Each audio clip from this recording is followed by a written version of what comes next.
There are many different spiritual systems in the world that have different types of initiation programs that a person goes through. And the Rosicrucian system is one that's been very influential in the West, but actually is sometimes hard to get information about what their actual system of development is. Some of the classical depictions of initiation processes coming from European alchemy and from the Rosicrucian tradition. And these often present in an allegorical form the different types of stages one goes through for spiritual development. The Rosicrucian tradition is one of the most recent of the great traditions on the planet. If you go back to the Vedic tradition in India, Tibetan tradition, etc., many others, they're very ancient. But the Rosicrucian tradition really only broke the surface in human history in the 1600s. The Rosicrucian organization wasn't connected to any one authoritative teacher, and it wasn't connected to any particular type of control structure. There was no institution for it. It was really a very free and independent path of modern initiation. Actually mean by initiation or an initiate, because the terms are used very generally in modern metaphysical circles. But if you look at people that are being presented as initiates, they are often extremely different. One technical part of this is actually the structure of their consciousness, and the structure of their subtle bodies can be quite different from one to another, although they're being presented as initiates within different systems. So one of the discernment points that we have within the Rosicrucian system is that there are three different aspects of initiation or becoming an initiate. In one of these, what is actually being illuminated begins with the thinking process, with actually knowing about non-physical realities, knowing about the greater spiritual realities that we come from, and the spiritual depths of oneself. This is linked to the spiritual centers inside the head, and this is also linked to the illumination of the thinking process, so that with this process we actually know consciously the structure of the spiritual worlds, how we interact with them, how they influence us on a daily basis. And within this Rosicrucian system, that would technically be known as an initiate, someone that actually understands the systems. And that's one reason why you find in so much of the classical depictions all these presentations of different types of patterns, one pattern within another, often represented within sacred geometric forms, and within Western Europe, often sacred geometric forms that hold inside of them Hebrew letters that are a representation of certain states of consciousness, spiritual beings, things of that kind. This is because in this path of illumination, we find that everything is a thought form from the mind of God, and all those thought forms have a pattern to them. And the current term that we use for understanding those patterns is sacred geometry. So sacred geometry is a universal science for understanding the patterns of creation at every level, whether it's how the different spirituals are constructed, or different ranks of spiritual beings and their consciousness, or the different subtle bodies of a human being. And so no matter what tradition you study with, they will work with sacred geometry, because the sacred geometry at the highest level is a pure packed thought form from the mind of God that shows you the pure pattern of everything that's manifested from it. Now the next level is that of the clairvoyant, and from one perspective we could say this is linked to the illumination of the heart and the feeling life. The Rosicrucians talk about a process within an initiation in which at a certain point, when the heart becomes open and unarmored, and we cultivate this feeling of unconditional love, there's an ignition of a kind of spiritual spark within the heart. And what happens then is that they describe it as an etheric rose light arises from the heart and moves up to what's commonly called the third eye center. And with that rose etheric stream, it enters into the centers in the head, that area that is technically at the third ventricle of the brain and was known as the cave of Brahma in the Indian teachings. This is a particular area that's open in the head that has a space between the pineal and pituitary glands. And as this space becomes illuminated, it leads to direct spiritual vision. The clairvoyant can actually perceive non-physical realities. The third aspect here is that there's also the cultivation of action or of the will. And this is linked to the belly, or what in Japan they call the hara, or in Chinese alchemy they call the lower dantian. And through the action or willing form of illumination, one is able to take action esoterically. You're able to actually use non-physical realities to change things on the physical plane. The most extreme form of this, we have things like actual physical alchemy and a transmutation of one physical substance to another. But this is usually attained after going through multiple steps of being able to transform something that is less dense. And that is normally etheric energy fields.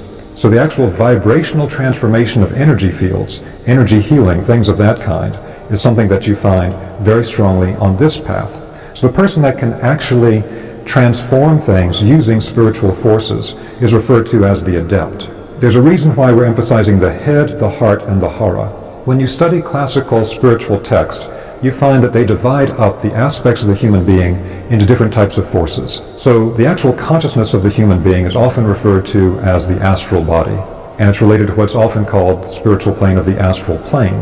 Within the Rosicrucian work, you find at a certain point that the consciousness body of the human being has three centers that can be worked on and awakened.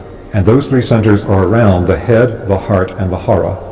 And this is really a universal teaching. If you study with the Buddhist, they'll talk about the thought, speech, and action. If you study with Sufis, they'll talk about the head, the heart, and the hands. All these different traditions are working with the same concept. If you studied Chinese medicine or Chinese internal alchemy like Qigong, you'll know that they have the upper, middle, and lower Dantian. They refer to these as elixir fields, because when we understand what these actually are energetically, they are a kind of spiritual elixir field that we can work in and illuminate the forces of. Depending on where we focus on primarily, we can first begin to develop the capacity of understanding things in a conscious manner, the patterns behind them, become the initiate, or directly perceive spiritual realities, the clairvoyant, or directly manipulate the spiritual forces, hopefully for a good outcome, and that's the adept. This is really a path of direct connection to spirit by understanding spiritual processes. When we go through a process of initiation, initiation is really a process of becoming aware of who am I, why am I here, where do I come from, and how do I develop a process by which I can become more self-aware and accelerate my process of development. Along the path of initiation, as you begin to understand processes other people don't understand, there can be the temptation to use that knowledge to manipulate other people, or to manipulate all types of things. Let's say you understand psychology and somebody else doesn't. You can manipulate them with all types of things in neurolinguistic programming and things of that kind. What words do you use? What tonality do you use? How do you present the information? You can manipulate them all over the place. And so in Rosicrucianism, there's a very strong rule that all the powers and understandings gained on the path will be put to the service of other people. And so that's like the first rule in Rosicrucianism. Otherwise, as you develop the abilities, you will get that temptation of, well, I could get what I want right now because they don't understand this process, but I do. So initiation and inner alchemy. Alchemy has to do with the transformation of something from a base state to a higher state. But there's an important thing that's hidden in that, which is that the base state has to exist first.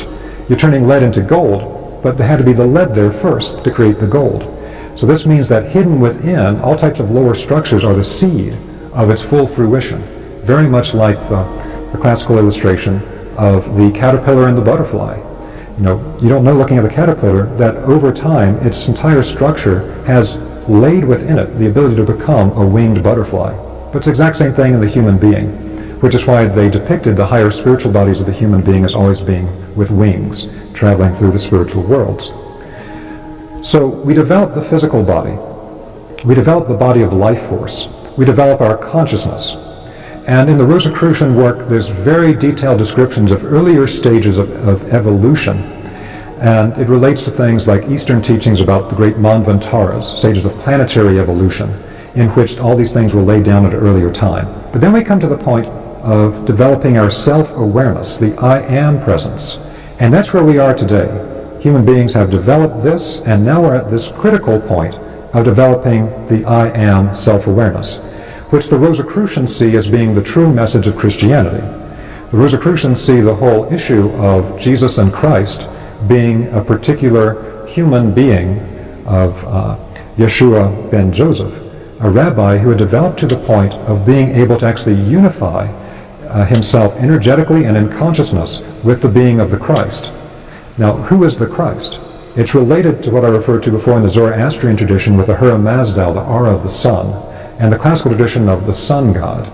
Because it was understood in the ancient traditions this was not something pagan, in the detrimental way we use that term sometimes today in the West, but rather this had to do with the whole way that God manifested in the world. And so if we look at our local system, the solar system, everything moves around the sun. And the sun is the inexhaustible source of life in the solar system. It is light and it is heat. Without that light and heat, we would have no life here. And it was understood that if you actually literally look into the energetic aura of the sun, there are spiritual beings of such a high nature that it would be very difficult for them to manifest into denser bodies. They need something of that level to match their own nature. And this is connected to certain of the spiritual hierarchies and to the Christ being. So when they try to understand this whole mystery of what is the Christ in early Christian centuries, there was a wonderful text written by one of the great early church fathers in Egypt, whose name was Origen. And Origen wrote a book called On First Principles. And in the book On First Principles, he gives a very simple and beautiful description of how can we understand what the Christ being is. The Christ being is nothing other than a being emanated from the Godhead that has all the qualities of the Godhead in a unified form, but reduced in scale to where human beings can directly interact with this being. Because it was understood originally that the Godhead is everything. The Godhead is literally everything everywhere. But you take those qualities and you create a being that has that at the macrocosmic level, and that was understood to be the Christ being. And then the human being was actually the microcosm of that emanated Godhead. We are the crown of creation, etc. And so what this means in the early Christian centuries is they understood the Christ as being of the exact same nature as the human being. The Christ is almost a kind of oversoul of all human beings at the macrocosmic level. We all connect to the Christ being.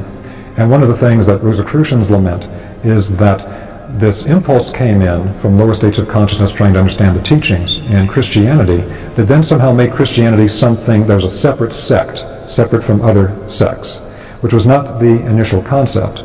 The initial concept is that the Christ being is the actual higher consciousness aspect that is a living being at a higher macrocosmic level that every human being is connected to. It's not something for one particular set-aside group of people. Some might be more conscious of it than others, but from the perspective of a Rosicrucian, you can find people that are more deeply connected to Christ than someone that says they're Christian, who are Buddhist, Hindus, whatever. It has to do with their illumination of consciousness and what they're resonant with. And so it's a thing of this actual manifestation of the Godhead at a higher level that has all the qualities of the Godhead so we can interact with it, reduced in scale. This I am self-awareness is something that is related to the entire Christ mystery, building through the Jewish text and then into the esoteric Christian text. So again, the 7 I am sayings of the book of John are understood by the Rosicrucians not to be that you have to pledge some type of loyalty to Jesus Christ as a kind of master in order to not be tortured or to die forever, but rather it's a matter of the I am is the way and the light. The I am is the resurrection and the life. That it's that spark of the divine inside of us that's of the exact same nature as the Christ being. There is no separation between them. They're both emanating from the same ocean of fire as the consciousness of God. That's the essence of all of this. And that's the stage we're at today. So the Rosicrucians see this as the point we're at where we have to illuminate our awareness, to actually illuminate that spark. Now we've gone through a process where actually we have become more and more individualized. And when we actually pass through this stage at a higher level, we first become more deeply self-aware, but then we actually become aware in a transpersonal way. So not all of ourselves is so focused. But first it starts with focus on the self. Now the inner alchemy of this is that once we have developed that fire, and this is represented in the esoteric Christian tradition as the flame above the head of the disciples at Pentecost. It's a literal flame that ignites a spiritual structure that moves in a vertical axis through the human body. And at this energy center above the human head, it illuminates to be the center of the Holy Spirit and its ignition into higher consciousness. This is a particular way it can be presented in the Western understanding. So as we develop that aspect of ourselves that's of the same nature as the Christ, same nature as the Godhead, can now illuminate with light and transform with the fire the lower bodies. That means that then we can train our I am spiritual self-awareness to actually transform our consciousness to a higher level. It's an alchemical transformation of the consciousness to become something different of a higher nature. And that can then transform our entire body of life force, the entire etheric body, chi, ki, prana, to a higher level. And then it can actually transform the physical body That's what in esoteric Christianity is referred to as the resurrection body of the Christ after the crucifixion, and sometimes in the esoteric text is referred to as the phantom body. To first start to analyze our own internal life, we have to be aware of what am I thinking, what am I feeling, what am I doing? Because most of the time we're completely unconscious. These are the kind of things that you find in many traditions, like in the work of Gurdjieff. If you look at the foundations of Gurdjieff's work, he talks about the fact that the terror of the situation, in his terms, is that the whole human race is asleep. We think we're awake and we're walking around in the world, but we're still fast asleep, and we just keep playing out the same reactive psychological patterns again and again and again. So we have to go through a process that he calls waking up and becoming self-aware. And so we start simply observing ourselves. So the process of self-observation is fundamental in just about all classical initiation traditions. Without self-observation, you can't begin to crystallize out this level of awareness. And you can't start changing your detrimental psychological patterns of how you think and how you speak and how you interact with people and how you feel internally to something that's more beneficial. Now over time, this develops to a higher level, to where your awareness actually becomes transpersonal, so that you're not completely focused on yourself, but rather you can take in the consciousness states of more and more people. This also develops into being able to think in a way that goes beyond simple mechanical thinking in our mind. It's what the Rosicrucians call sense-free thinking. It means that we can think in terms of pure archetypes. Our mind can now access the pure archetypes from the mind of God. And that's what sacred geometry was understood to be by the Greeks. So what to us seems like a very abstract philosophy. What are they talking about? They're meditating on ideal types and all these geometric forms. What are the Greeks doing with that? Why are they wasting their time with it? They understood that what they're actually meditating on was sense-free thinking, being able to actually go into resonance with the actual forms from the mind of God that hold the patterns of everything in the world. It's a communion with the mind of God.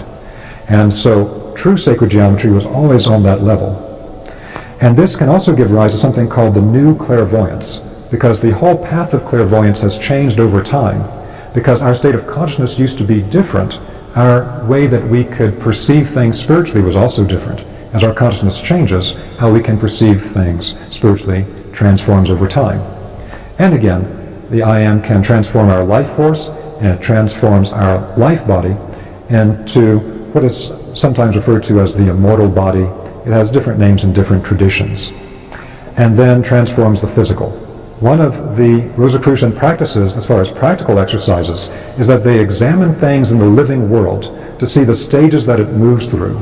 Because they understand that within a seed is the complete pattern matrix for everything that seed will ever do once it begins to grow and sprout and blossom and fruit and wither and decay and disappear. All those stages are hidden within the seed. And so all things go through this process. So when we observe the growth of a child, we see all of these stages, one after another, in a lawful process. The life of every human being, from an infant to old age, is a microcosmic fractal of what we go through over great periods of time in spiritual development. It follows a particular trajectory. So to clarify some of this, and this is a very general gloss on it, we descend originally from spirit to earth. And with human development, we went through a particular process that in the Indian tradition is referred to as Kali Yuga. This Kali Yuga spiritual tradition was understood as being the spiritual dark age. And depending on which of the Indian teachers you talk to, some say that we're still in Kali Yuga and will be for a long time to come. Others, such as in the Sri Yukteswar Babaji lineage, say that it's actually already ended.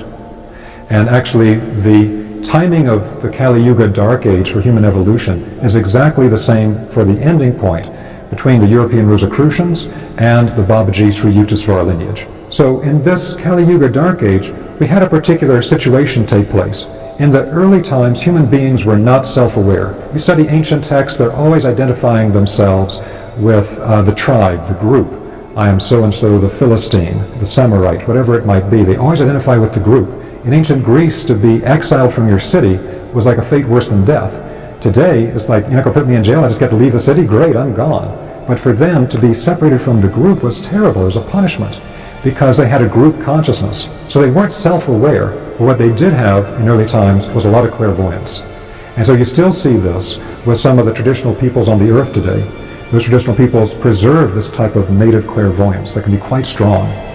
And the Rosicruciancy is actually being related to the blood in a particular way. What happens over time is that as we become more self-aware, we're not fully self-aware, but we're moving toward it, we're becoming more individual in our self-awareness.